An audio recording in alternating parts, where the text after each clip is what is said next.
The bowline is one of the most useful knots that you could learn. It's a knot that you can use to wrap to secure a rope around an object, whether it's a rock or a very secure tree. Let's pretend that this is a secure enough tree for perhaps an anchor point, and I'm going to wrap the rope around the tree. And so you can clearly see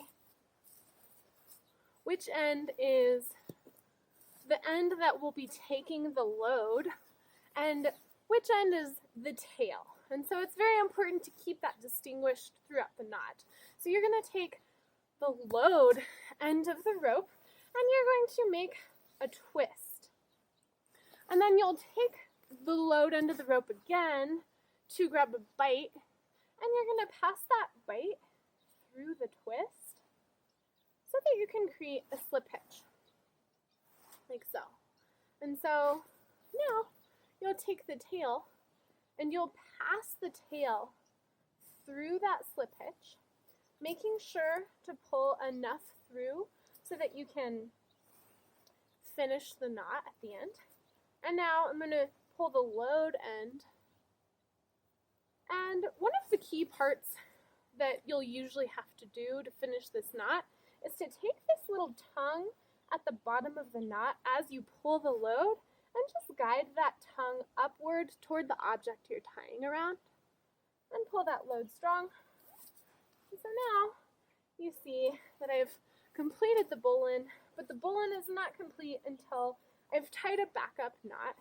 So I'm going to tie a barrel knot with the tail, and I'm going to tie that barrel knot around the piece of rope that the tail is coming out of the knot right next to. So you can see that. I'm going to tie it around this piece right here. And so it's just half of that fisherman knot that we just finished. So I'm going to wrap it once. And the second wrap goes below the first wrap, so I'm creating that X. And then I'm going to thread the tail up under that X, away from the bowline, toward the tree, and tighten it securely. And that is our bowline. I want to talk about some places where people can tend to go wrong when tying the bowline. And one of those places is in the slip hitch. So I know it can get confusing when you're using a piece of rope for practice that isn't quite long enough, but it is very important to distinguish the difference between the load and the tail.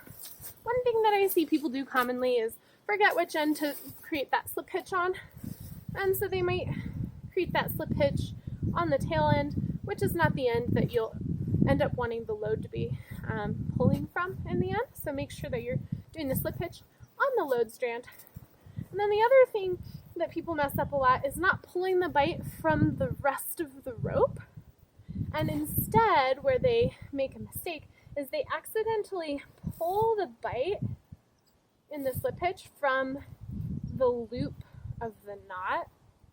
So they'll pull this bite and pass it through like that, and that can make it so that you have an incorrectly tied knot. So make sure that that bite is coming from the rest of the rope where the load will be, and not from the loop side of the rope.